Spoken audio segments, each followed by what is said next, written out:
Hello friends, आज हम discuss करेंगे early fathers of the church को। उनके थॉट्स क्या थे चर्च और स्टेट के बारे में। किस तरह इन अर्ली फादर्स ने डिस्क्राइब किया चर्च और स्टेट के रिलेशनशिप को। स्टेट की एग्जिस्टेंस क्यों जरूरी है, रिलीजन का क्या रोल है, एम्पायर की इम्पोर्टेंस क्या है। इन सब के बारे में अर्ली फादर्स के व्यू पॉइंट को डिटेल में समझने की कोशिश करेंगे। तो वीडियो स्टार्ट करने से पहले आपसे रिक्वेस्ट करती हूँ कि वीडियो को लास्ट तक जरूर देखिएगा और कहीं स्किप मत कीजिएगा, ताकि लेक्चर का मेन थीम आपसे मिस ना हो जाए। तो चलिए स्टार्ट करते हैं आज की वीडियो। अर्ली फादर्स में सबसे पहले बात करते हैं सेंट एम्ब्रोस की।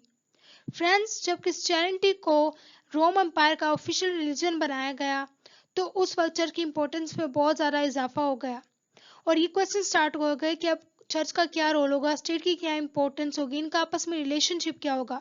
तो उस वक्त के कोई भी फिलोसफर इस सारे क्वेश्चंस का तसल्लीबख्श जवाब नहीं दे सका सिवाय सेंट एम्ब्रोस के, जिन्होंने अपने थ्योरी के जरिए प्रॉपर रोल एक्सप्लेन किया चर्च और स्टेट का, उनके आपस के रिलेशनशिप का।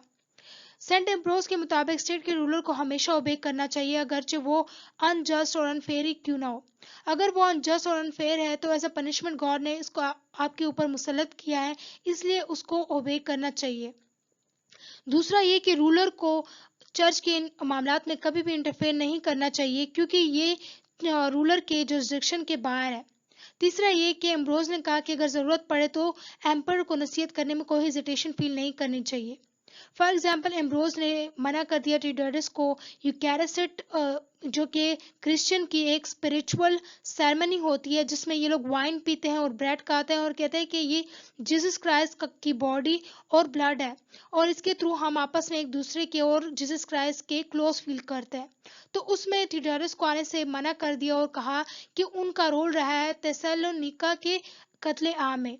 और उसने कहा कि सेकुलर रूलर का जो फोर्स होता है वो वेपन होता है, जबकि क्रिश्चियन जो कि रिलीजियस लीडर होते हैं उनका वेपन जो होता है, उनका फोर्स जो होता है वो स्पिरिचुअलिटी होती है। तो इसलिए इनके रोल में डिफरेंस है। अब अगर बात की जाए सेंट ऑगस्टाइन की, तो सेंट ऑगस्टाइन अर्ली फादर्स में सबसे ज्यादा इन्फ्लुएंशियल पर्सन थे। ये सेंट एम्ब्रोस के स्टूडेंट थे और ये बिलोंग करते थे नॉर्थ अफ्रीका से। इसकी माँ क्रिश्चियन थी और इसके फादर पैगन थे, लेकिन इसका इंक्लाइन रिलीजन की तरफ था। इस तरह ये 35 ईयर की एज में क्रिश्चियनिटी को अडॉप्ट कर लेता है और 42 ईयर की एज में बिशप बन जाता है। ये तो था सेंट ऑगस्टाइन का एक स्मॉल सा इंट्रोडक्शन। अब मेन चीज है उनके पॉलिटिकल आइडियाज। सेंट ऑगस्टाइन एक बहुत आला राइटर थे। उसका मेजर वर्क है द सिटी ऑफ गॉड, जिसको उसने 12 ईयर में लिखा है। इसके टोटल 22 वॉल्यूम है, जिसमें से 10 वॉल्यूम क्रिश्चियनिटी को डिफेंड करता है against the allegation of enemies. उस वक्त क्रिश्चियनिटी के ऊपर ये एलिगेशन थे कि क्रिश्चियनिटी रिस्पॉन्सिबल है रोम के गिराने में, और उनमें से 12 बुक्स में उनने मैन के बारे में लिखा। ऑगस्टाइन का सबसे खास work theory of two communities है। ये टू कम्युनिटीज हेवनली और अर्थली सिटीज है। यहाँ पे ऑगस्टाइन के आइडियाज थोड़े स्टोइक से मिलते हैं, क्योंकि स्टोइक भी कहते हैं कि एक इंसान दो कम्युनिटीज का मेंबर होता है, सेकुलर कम्युनिटी और greater society of human kind, जहाँ पे सारे इंसान आपस में बाई बाई होते हैं। लेकिन ऑगस्टाइन के मुताबिक ये दो कम्युनिटीज क्या है। ऑगस्टाइन के मुताबिक ये टू कम्युनिटीज चर्च और स्टेट नहीं है और ना ही हेवन और अर्थ है, बल्कि ये फोर्सेस है गुड और ईवल के। ऑगस्टाइन कहते हैं जो गुड है वो किंगडम है गॉड का, और ईवल जो है वो सैटन का किंगडम है। अर्ली जो सिटीज है वहां पे लोग सेल्फिश होते हैं, एगोइस्टिक होते हैं, अपने बारे में सोचते हैं, और उन लोगों का जो मकसद होता है वो मटेरियल पोजेशन होता है। लेकिन जो हेवनली सिटी है वो वहाँ पे लोग जो होते हैं उनका लव गॉड के लिए होता है, और वो मटेरियल पोजेशन से ज़्यादा स्पिरिचुअलिटी को इम्पोर्टेंस देते हैं। अगस्टाइन कहते हैं कि चर्च और स्टेट जो है वो गॉड के एजेंसीज है, और गॉड ने इंसान को प्रोवाइड किया था कि वो निजात हासिल कर सके और इटरनल जो लाइफ है उसमें गॉड की सिटी में अपने लिए जगह बना सके। लेकिन उसका मतलब, और लेकिन इनमें से जो स्टेट और चर्च में से चर्च जो है वो ज़्यादा इंपॉर्टेंट है। इसका मतलब ये बिल्कुल नहीं है कि वो स्टेट को इन्फीरियर करार देता है। अगस्टाइन के मुताबिक स्टेट भी उतना ही इंपॉर्टेंट है, अगर वो प्रॉपर मैनर में काम करे, फंक्शन करे। क्योंकि अगस्टाइन के टाइम पे जो चर्च था वो स्टिल मतलब उस पे स्टेट पे रिलाई करता था, तो इसलिए अगस्टाइन ने ज़रा कुल के चर्च स्टेट को इन्फीरियर नहीं बनाया।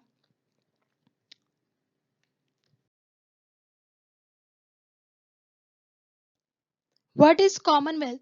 अगस्टाइन कॉमनवेल्थ की डिफिनेशन करते हैं और कहते हैं कि an assemblage of reasonable being bound together by a common agreement as to the object of their love, यानी कि रीजनेबल बीइंग का एक ग्रुप जो आपस में जुड़ा हुआ हो कॉमन एग्रीमेंट के थ्रू, ताकि वो जिन चीज़ों से वो प्यार करते हैं उसको हासिल कर सके। अब ये चीज़ें मटेरियल पोजेशंस भी हो सकती हैं और स्पिरिचुअल भी हो सकती है। ये डिफिनेशन बैड और गुड दोनों कॉमनवेल्थ की है, लेकिन अगस्टाइन के मुताबिक गुड कॉमनवेल्थ क्रिश्चियन कॉमनवेल्थ है, जहाँ पे लोग स्पिरिचुअलिटी को ज़्यादा इंपॉर्टेंस देते हैं, जहाँ का स्टेट लोगों को जस्टिस प्रोवाइड करता है और लोगों को गॉड से लव करना सिखाता है। अगस्टाइन के मुताबिक क्रिश्चियनिटी से पहले भी कॉमनवेल्थ गुजरे हैं, लेकिन वो ट्रू कॉमनवेल्थ नहीं थे, क्योंकि उनका कॉज जो था वो सही नहीं था। वो रॉन्ग गॉड को वर्शिप करते थे, उनकी इबादत करते थे। ऑगस्टाइन के मुताबिक स्टेट का प्राइमरी फंक्शन पीस और ऑर्डर को मेंटेन करना है, चाहे वो क्रिश्चियन स्टेट हो या नॉन क्रिश्चियन स्टेट हो। जो अर्ली सिटी के लोग हैं वो विश करते हैं कि उनके स्टेट में पीस और ऑर्डर मेंटेन रहे, ताकि वो मटेरियल चीज़ों को इंजॉय कर सके। और जो हेवनली सिटी के लोग हैं वो डिज़ायर करते हैं कि उनकी स्टेट में पीस और ऑर्डर मेंटेन रहे, ताकि वो गॉड की वर्शिप कर सके, उनकी बात कर सके पीसफुली। अगस्टाइन ये भी कहते हैं कि इंसान सिंफुल है, डिसऑर्डर है, वो खुद को ऑर्गेनाइज नहीं कर सकता, तो गवर्नमेंट का फंक्शन है कि वो स्टेट के अंदर पीस और ऑर्डर को मेंटेन करे। वो ये भी बिलीव करता है कि एम्पर के सामने हमेशा उसकी अथॉरिटी के सामने झुकना चाहिए, उसके खिलाफ आवाज नहीं उठानी चाहिए, क्योंकि गॉड ने एम्पर को आपके ऊपर मुसल्लत किया है। अगर वो ब्रूटल भी है तो भी खुदा ने आपको आपके सजाओं के तौर पर आप किंग को आपके ऊपर मुसल्लत किया है, तो इसलिए उसकी अथॉरिटी को मानना चाहिए। So that's it for today guys, see you next.